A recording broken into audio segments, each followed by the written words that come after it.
My wife texted, "I want to divorce, all communication through my lawyer." I replied, "Understood." Then I cancelled her credit cards, cut all financial support.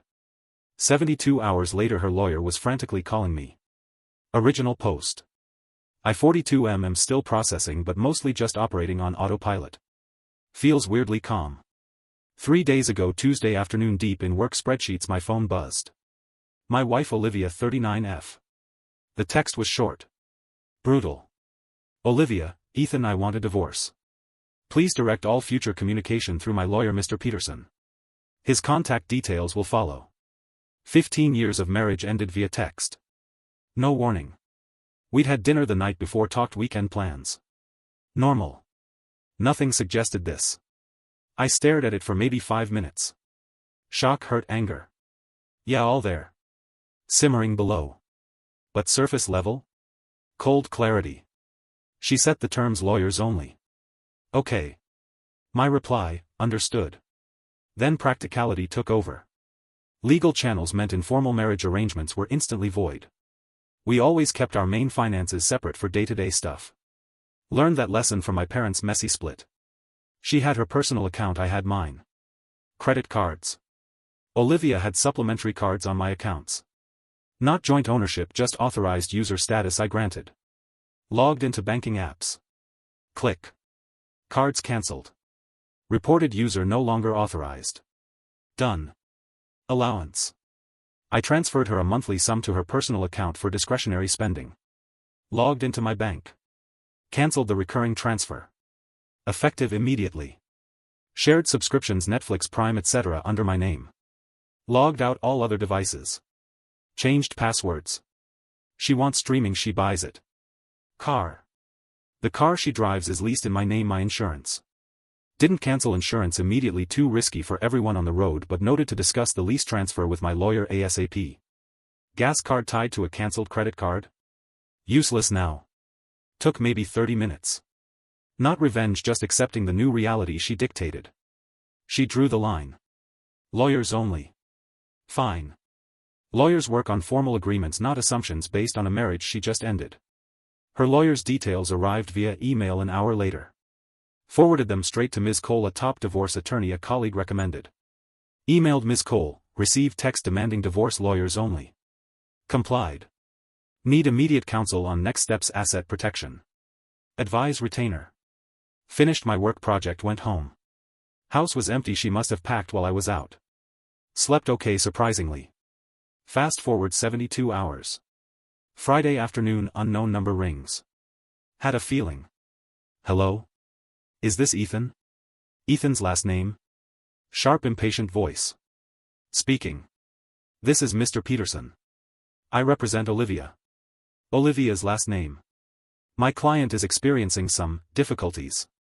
Okay. Level voice. Her cards declined. Funds cut off abruptly. Highly irregular, Mr. Ethan's last name. Financial status quo is generally maintained during separation. Mr. Peterson, I said calmly, my wife texted Tuesday demanding divorce, stating all communication must go through you. I acknowledged and complied. Informal financial arrangements ceased. Future support needs formal legal discussion through you. And my counsel Ms. Cole, whom I'm retaining. Pause. Paper shuffling. She needs funds now. Necessities? Accommodation? Accommodation? Genuine surprise. Where is she? Not pertinent. You acted in bad faith cutting her off without warning. Mr. Peterson, voice cooler now, my wife unilaterally ended our marriage via text and set the lawyers only rule. She ended the status quo of trust and communication. Financial support will be determined legally, not by frantic calls over declined cards she wasn't the primary holder of. Longer pause. My client seeks emergency financial relief, he said stiffly. Her prerogative, I replied. Direct filings to my attorney Ms. Cole. You have her details? Yes, he clipped. Excellent. Conversation concluded per my wife's directive. Good day. Hung up. Heart pounding now, adrenaline kicking in. But also validation. She wanted cold and legal, she's getting it. Exactly. Waiting for Ms. Cole's call. This is just the start. Update 1. 1 week later. Been a week since the text. Things heated up as expected. Thanks for the comments DMs, good to know I'm not nuts. Ms. Cole got back same day Mr. Peterson called. She's good. Confirmed my actions were logical given Olivia's text. Advised, document everything. Mr. Peterson's first move came Monday. Formal request for emergency temporary spousal support plus exclusive use of the marital home. Which she'd already left LOL. The amount? Astronomical, basically wanted me to fund her old lifestyle plus new housing plus legal fees. Entitlement level? Expert. Ms. Cole responded. Countered with much lower temporary support based on actual need not wants. Noted she left the home I still occupy. Highlighted her lawyer's only rule and my actions as a direct consequence. Then the personal attacks began. Olivia's BFF Haley called Wednesday night. Answered hoping for intel. Mistake. Ethan, what the actual fuck? No, hello. Haley, tiredly. Don't Haley me. Olivia's on my couch. You cut her off. She couldn't buy groceries, making her homeless? Haley. Olivia demanded divorce via text, lawyers only. I respected her wishes. Bullshit. You know she barely works. How can she live? She's terrified. Olivia's part-time graphic design gig nets one couch month, mostly fun money before. She hired a lawyer before talking to me, I said. Financials go through him and my lawyer. The process she chose. Cruel. Vindictive. After 15 years. She was emotional. Made a mistake. Mistake? Instructing lawyers only is a specific mistake. Haley. Was hiring Mr. Peterson also a mistake? Silence. Then, she deserves support. You always took care of her.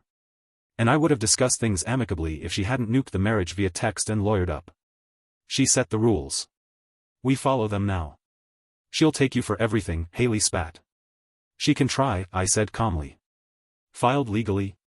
My attorney handles it. Not discussing this further. Goodbye. Click. So I'm the bad guy for following instructions. The narrative she's spinning is pure victimhood. Also got a bank alert yesterday. An attempted withdrawal from an old savings account. Turns out there was one joint account we'd opened ages ago and completely forgotten about. It wasn't part of our active finances.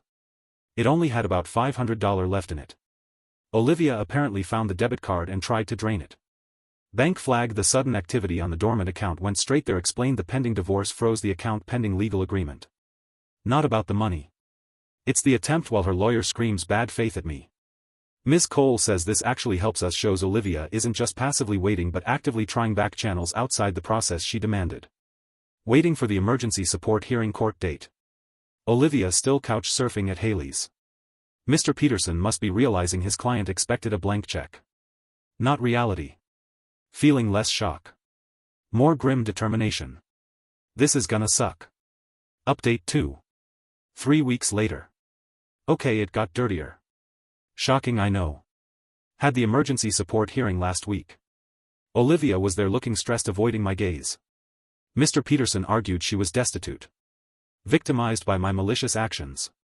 Ms. Cole calmly presented, the text Olivia initiated lawyers only, bank statements showed I cancelled supplementary cards allowance tied to my accounts after the text, proof I still paid mortgage, utilities, lease, insurance, major fixed costs, evidence her attempt to drain the dormant forgotten joint account after demanding lawyers. Her income showed her part-time earnings proved she wasn't destitute, just missing discretionary funds.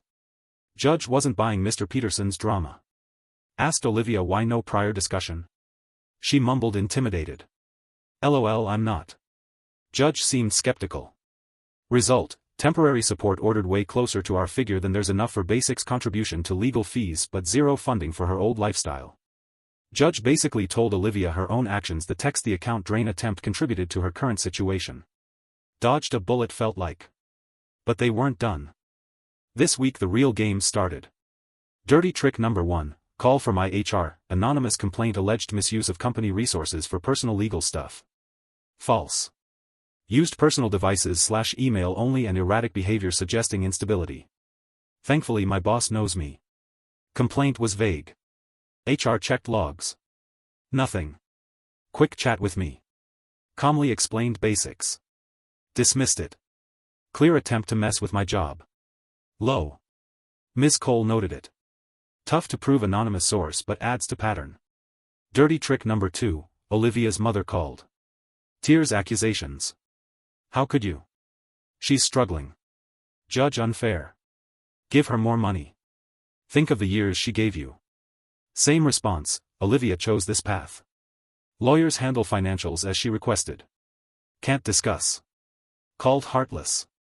Hung up. Relentless emotional manipulation. They really thought I'd just keep paying forever.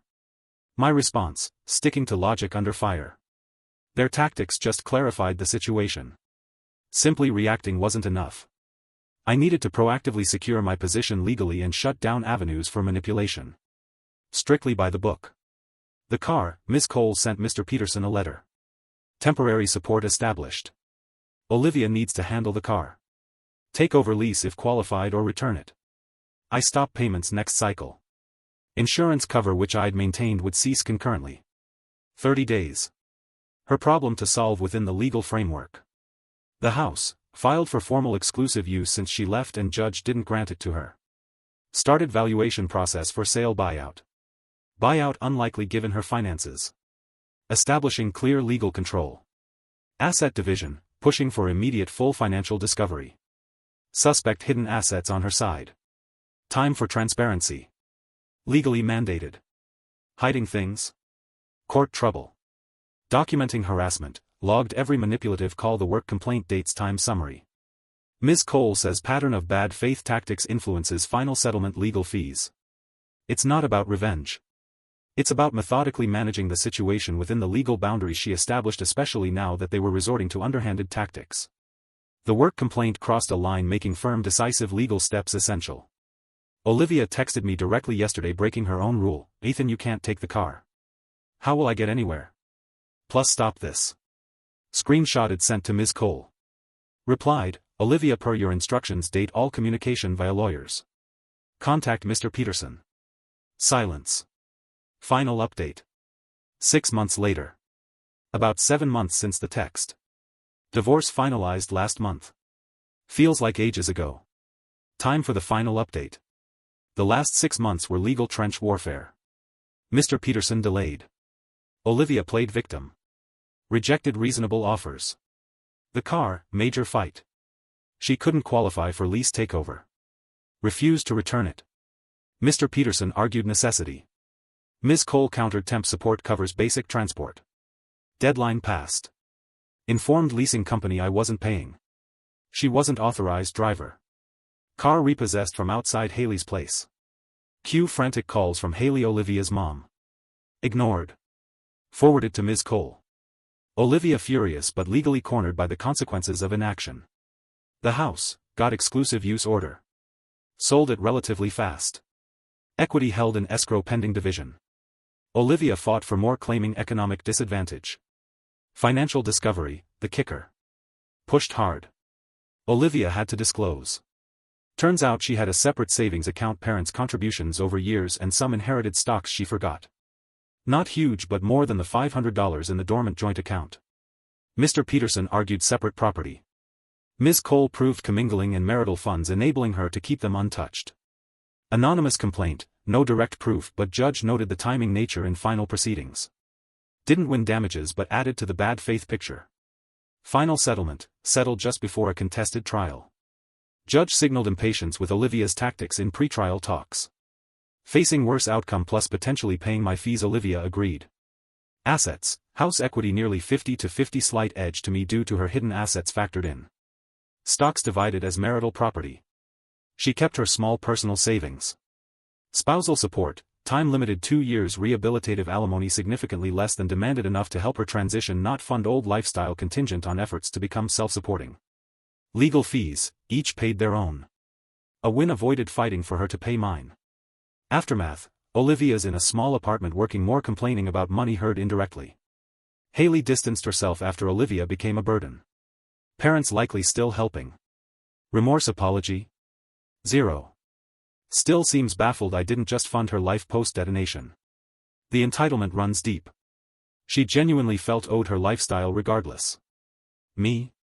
Rough 7 months, expensive, stressful, but I'm good. Better actually. Peace from closing that chapter is huge. Kept my job integrity, fair asset share. Learned I handle crises strategically. Hitting the gym. Seeing friends Olivia disliked. Enjoying my quiet house. No Hollywood revenge. Just steady grinding consequences of her choices meeting logical legal resistance. She wanted formal and legal. Got it. With all the cold financial reality. That's satisfaction enough. Thanks for the support. Helped immensely. Time to move forward. Thank you for watching. For more videos like this, remember to like and subscribe. Also remember to let us know your thoughts below in the comments.